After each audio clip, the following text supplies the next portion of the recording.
Insanganyamatsiko yacu y'uyu munsi ni ibanga ry'ubuzima.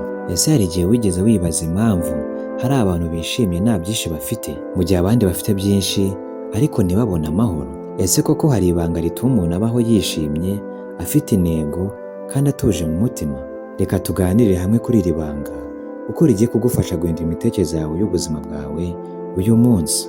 Murakaza neza kuri Jobless Rwanda, umuryango wacu, aho duhurira tugamije gusangira amagambo y'ubwenge, inkuru z'ukuri n'ubutumwa bushobora guhindura ubuzima bwawe. Uyu munsi ndabashimiye cyane kuba mwongeye kubana natwe, kandi nimba ari bwo bwa mbere, kora subscribe, uduhereze igitekerezo cyawe, ubundi dukomeze tubane umunsi ku munsi. Muhawe ikaze. Iyo umuntu amenya gutekereza neza, akamenya kwishima muri bike afite, agashyira imbere icyizere, ubuzima burahinduka.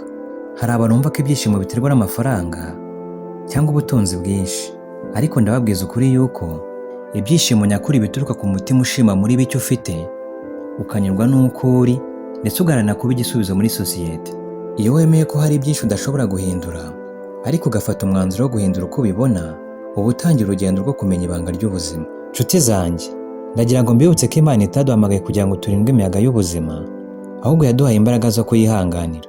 Nta kigeragezo gihoraho, byose birarangira. Iyo inzira iguteye ubwoba, jya wibuka ko Imana iri kumwe nawe, kandi ko buri gasozi ukandagiyeho kaba ari indi ntambwe ikujyana mu rwego rushya.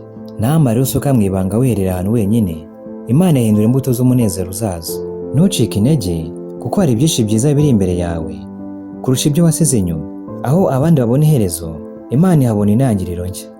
Niba wumvishe ko aya magambo ari ikintu agufashije, kanda like, usangize inshuti zawe, kandi cyane cyane kora subscribe kuri Jobless Rwanda kugira ngo tubashe kugumana muri urugendo rwo kubaka ubuzima bushya bufite icyizere. Imana ibahe umugisha.